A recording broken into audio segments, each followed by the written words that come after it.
Let's talk about the Black Death. The Black Death was a vicious catastrophe that wreaked havoc across Europe and Asia during the 14th century, and it popped up for several centuries after that. But those 7 years between 1346 and 1353 were very critical, and it killed at least 25 million people, a very large number at the time. And we are going through a pandemic like situation ourselves, and you can't help but draw certain parallels in terms of how the situation worsens or gets better or what the response is. And so with the Black Death, the infection transferred from one place due to somebody moving, right? I mean, that's how an infection gets transmitted from one place to another. And with COVID, it was a lot of people going for work to different countries, people going back home, just tourists visiting other countries, and it just spread across the world in different places, different countries at the same time.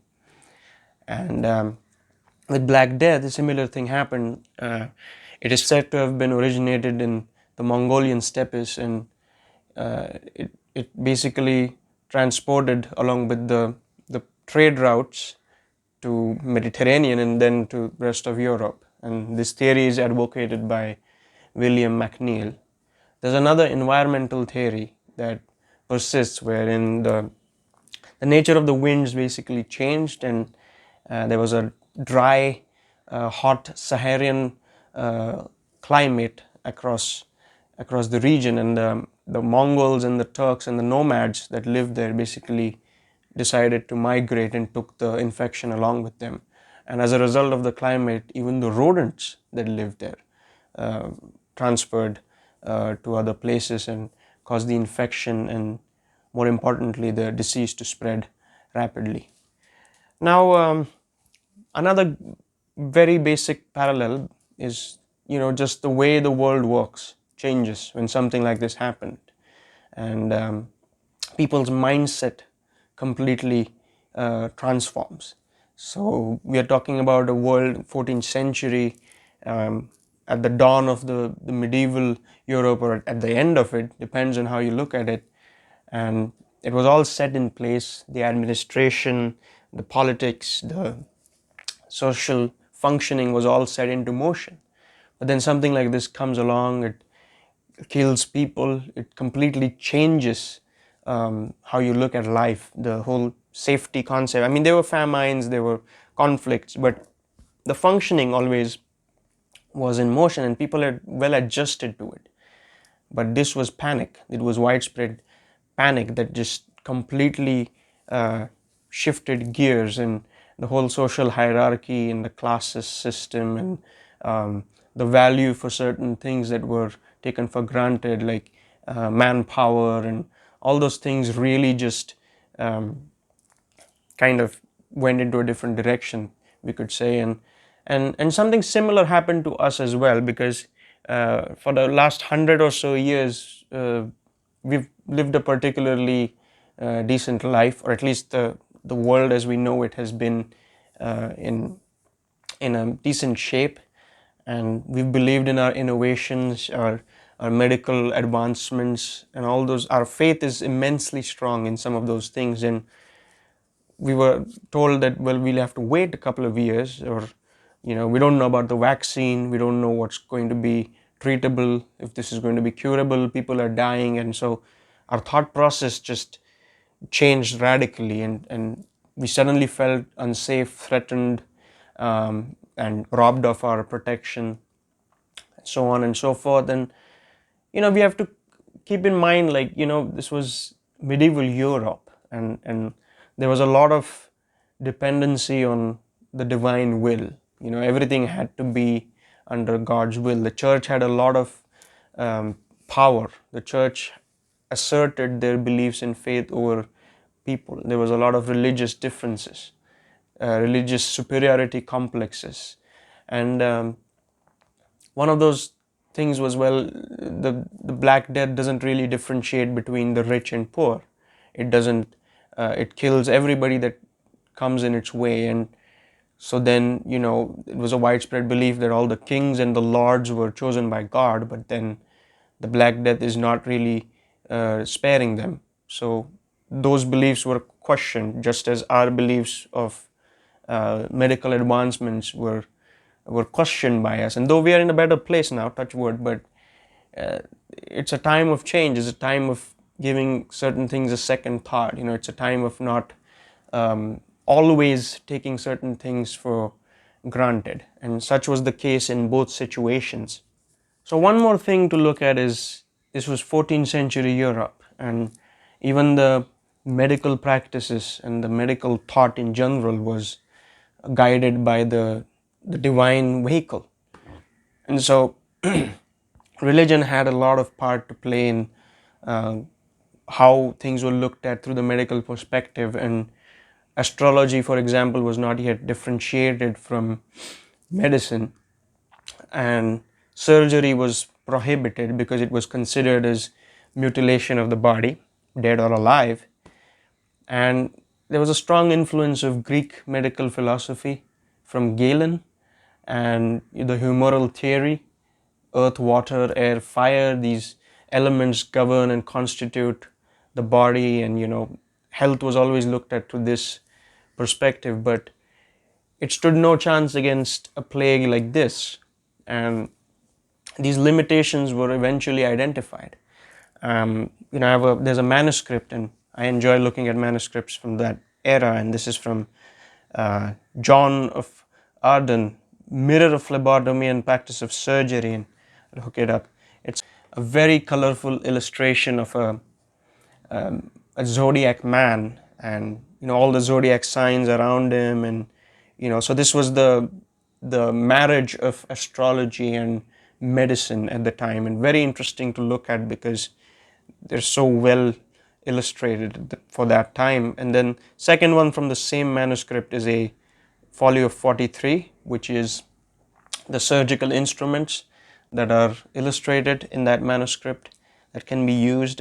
But they'd never gone beyond the mysticism and the magic at the time, because they even called the Black Plague a Satan or an antichrist, or it was given all those things. And the way life changed radically, because eventually this gave rise to a more scientific thinking. Perhaps it gave rise to what would come to be known as the Enlightenment, and all the medical advancements that we made, the medical evolution. Eventually surgery was taken up by them, and there was so much shift in the way things were looked at. And now I guess we are here because of something like that happening at that time, and people saying, well, we got to do something about this. We can't just rely on some of the more limited or limitation facing material that was there several centuries ago. So that brings me to the other section of all of this, and probably a complementary section, because human expression and human artistic expression is very important, and that also radically faced a change during such times. There's a world of just death and sickness, and everybody's poorer than they were, and even the lords and the kings are facing hardships. And all of this really results in very extensive creative work and very melancholic work, which resonates with people across centuries, because it was a way of reassuring that the future generations, whenever that is, will not just look at the cynical side of this, and will have certain kind of an honor and respect for the people that lived such a past. And it was another way of going through this, because whether it was some of those artworks, of Dance of Death, or some of those allegorical illustrations, those murals that you see all the time, it's so nice to see those depictions, because yes, there is a certain kind of darkness to it, but it is still truth. And this artistic expression is a reassurance that that truth can be presented creatively through colors and through different drawings. And so there was a lot of literature work as well, which is also quite artistic, because there was Boccaccio in Decameron, the Canterbury Tales, Geoffrey Chaucer, just phenomenal works depicting the hardships. And I like to believe that this is the era where the portrayal of hardships and sadness, and especially an audience for it, developed, which was a subsequent theme many years later, with those some of those Irish folk songs, and then later the American folk songs, which became blues music. We really resonate with something that portrays sadness, and because we know that there is a sense of hope in that, because that sadness inspired a work of art. And that is very important, because I personally value Renaissance art. I value medieval music, Renaissance singing, and Renaissance instruments. And there's so much melancholy and so much, just so much depth in there that comes from this era of seeing people being slaughtered by something that you can't help, something that doesn't have a cure, doesn't have a treatment, and it gives rise to so much hope in art and so much hope in expression that you can't imagine, because that's how it has been working even now. Because think of it, even in COVID, we found ways to express artistically. You couldn't have shows. Artists just changed the way. They said, well, we go live on this technology, and we'll find people, and we'll reach people in different regions. We'll inspire them. We'll pick them up. If somebody's sick, we'll pick them up from their place, and we'll throw a bout of energy and enthusiasm in them. All the artists did it.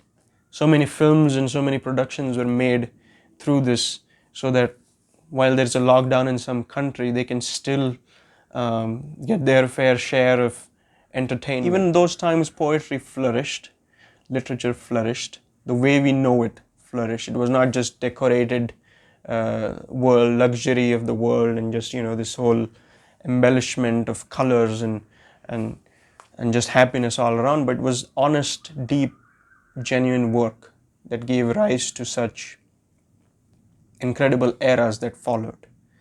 And I think that is how we can be hopeful for the future in spite of COVID, because we can really hope that something good comes of this. And looking at the Black Death, looking at any of the following catastrophes that took place in the world, you can really find so much footing in all this, so much positive implications, that it's more than the death, and it's more than the sadness and the grief. It's too much that's going around, and the future will hold a better place for all of us because we went through this.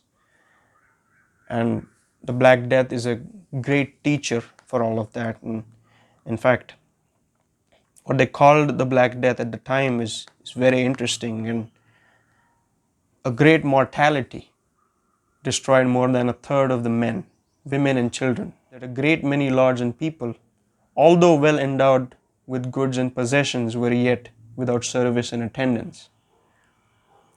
And so on and so forth. And this is from the Chronicles of Black Death, another manuscript that I will attach.